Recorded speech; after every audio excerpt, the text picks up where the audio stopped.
Welcome, everybody. So now we talked about the different cases. I'm going to talk about the very rigorous method of factoring trinomials. What I notice is that ax squared, my a is generally not 1. So instantly, when I notice that I have a coefficient of 2 and there doesn't exist a common factor amongst the terms, it really speaks to this really robust method. And this robust method is often referred to decomposition. So I'm going to factor by decomposition. It's going to be case 3. So example number 1, I'm not even going to go there. I might even do example number 1, if I even do it, at the end. We're just going to jump into example 2. So we're going to factor by decomposition. Really robust. What we do is we have several steps. Now, if you want, I can prove this in class why these steps work. So what I'm going to do is I need to, step 1, I need to multiply these two numbers, a and c. So I'm going to take a times c, and that is going to give me 4, because 2 times 2 is equal to 4.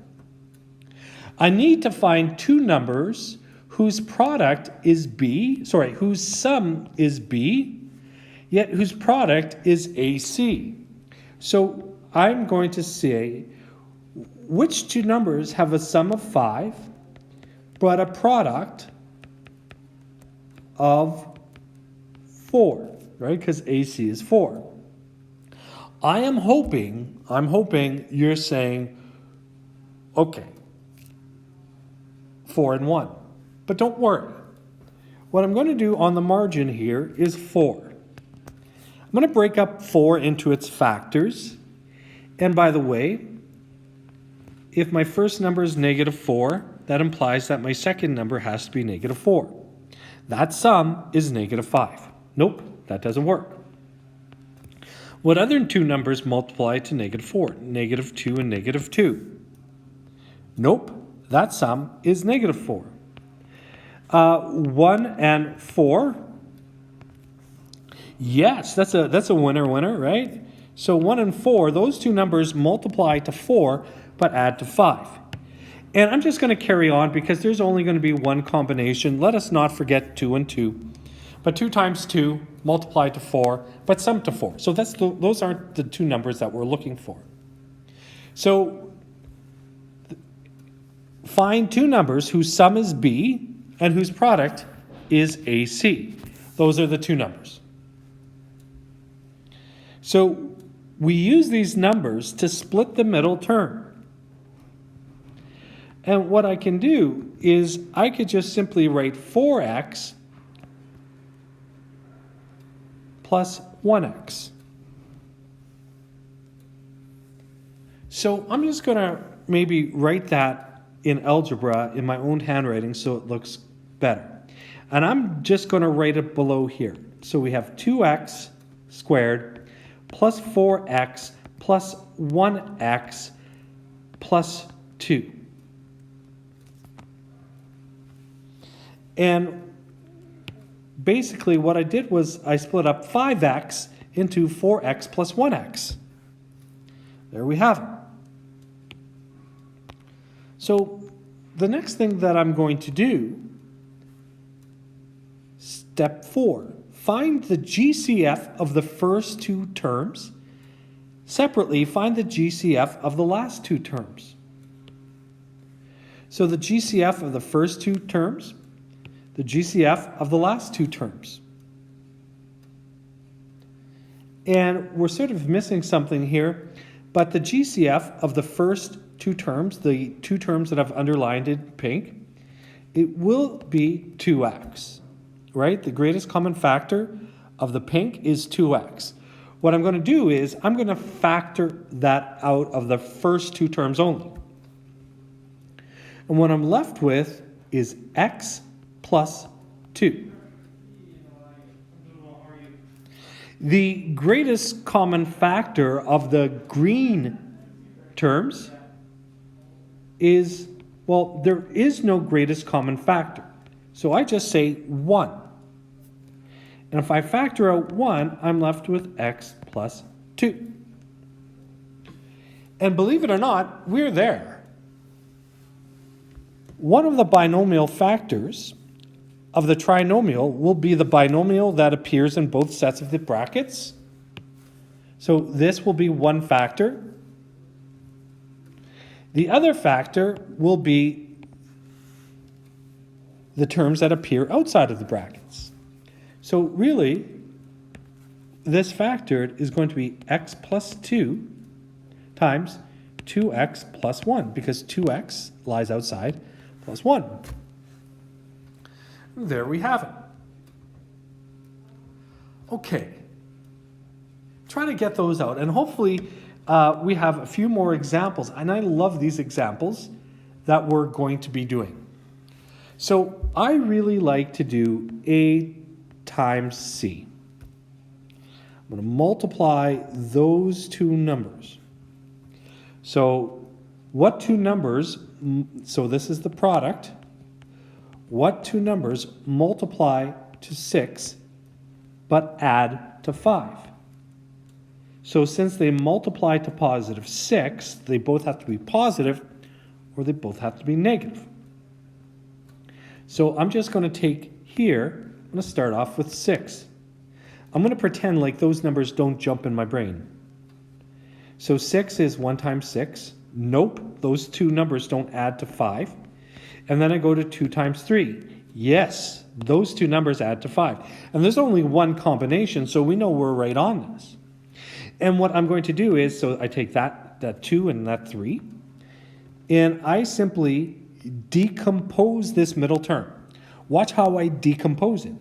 So I take 2x squared plus 2x plus 3x plus 3. I decomposed 5x by breaking it up into 2x plus 3x. The next thing that I'm going to do is I'm going to split it up into pairs.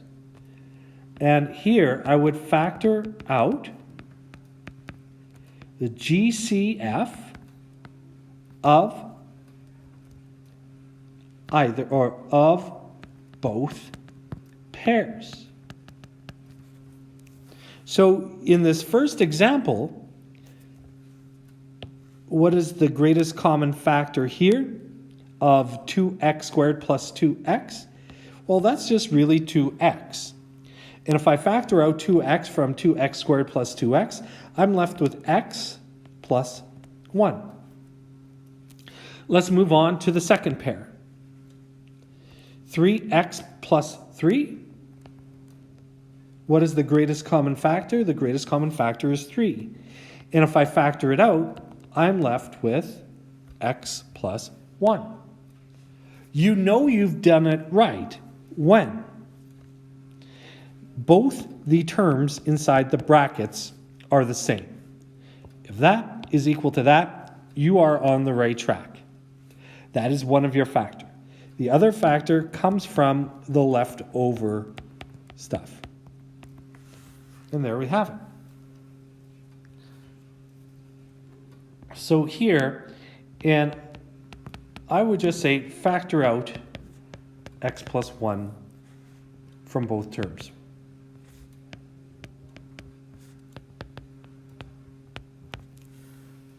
I hope this makes sense to you, or I hope it will make sense to you as we practice. Okay, let's move on. Oh, wait, actually, before we move on, huge question. I'm going to talk about this term and this term. Naturally, people always ask me, does it matter which order this or this appear in? And it actually doesn't matter. If you want, I could quickly just go over how to factor it if we've switched it up. So I'm going to continue my work, maybe redo the question, but I'm going to do it very quickly. So I'm just going to factor 2x squared plus 5x plus 3. I ask myself what two numbers multiply to 6 but add to 5. And those two numbers are going to be 3x and, those two numbers are 3 and 2. I ask myself now, I put them into groups, I ask myself, in the first pair, what is the greatest common factor? And the greatest common factor between 2x squared and 3x is simply x. If I factor that out, I'm left with x times 2x plus 3. And then I move on to my next pair. What is the greatest common factor between 2x and 3? And that is 1. There is no common factor other than 1. And I'm left with 2x plus 3 times x plus 1. And if you notice, it's just in different order. Now, as you go on your factoring voyage, you'll have a preference. You'll develop a preference for these things. And feel free to ask in class, because these are all great questions. All right. By the way, people get fooled about stuff all the time, right? So now,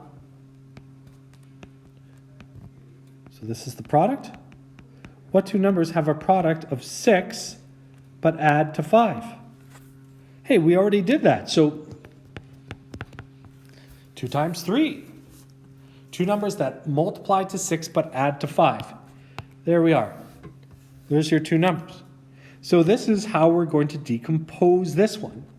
We're going to have 3x squared, and I'm going to decompose 5x into 2x and 3x, right? Because 2x plus 3x is 5x, and don't forget that constant term.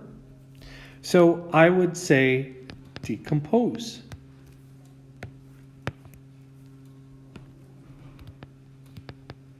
Oof, can't spell today.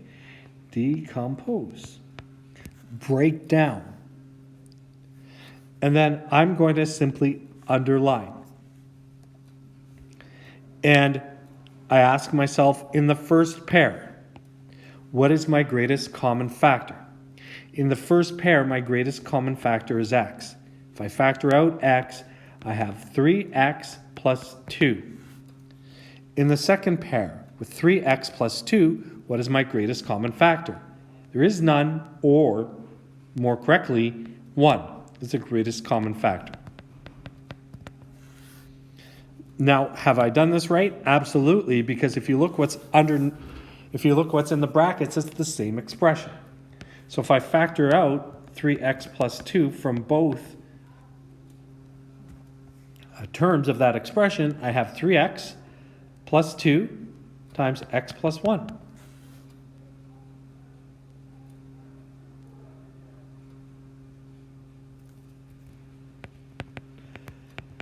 So I'm just going to annotate, so what did I do from here to here, right? So I factored out greatest common factor among pairs. What did I do? From the purple to the orange again, I guess I would explain that I factored out 3x plus 2. There we have it.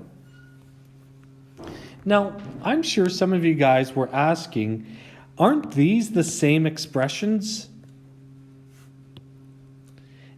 They're just slightly off, slightly different, but our products are slightly different as well. All right.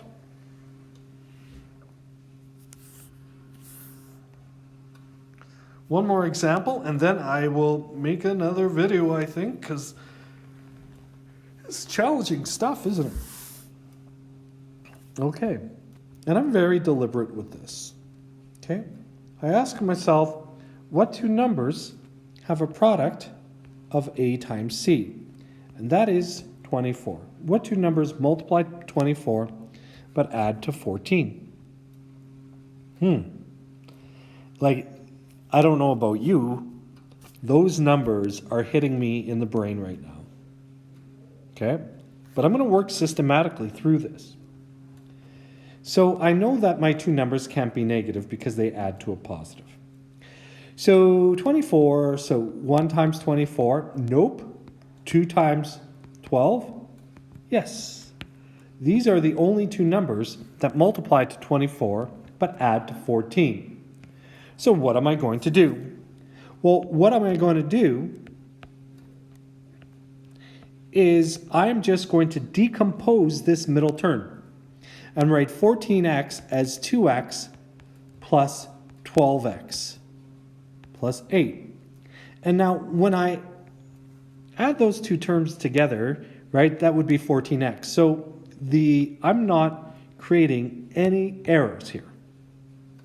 I'm going to underline, so here I would just write decompose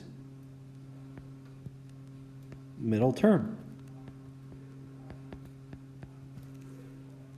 And then now I'm just going to underline the first pair and the second pair. I'm going to ask myself, what is the greatest common factor among the first pair? And it's x. 3x squared, when you factor out x, will leave me with 3x. 2x will just leave me with 2. What is the greatest common factor in the second pair? 4. Pardon me. And I factor out 4. I'm left with 3x plus 2.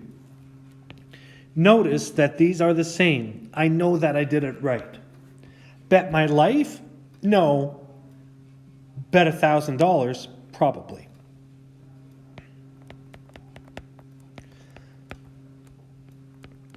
What's inside the brackets is a factor, and the leftover numbers are just the other factor.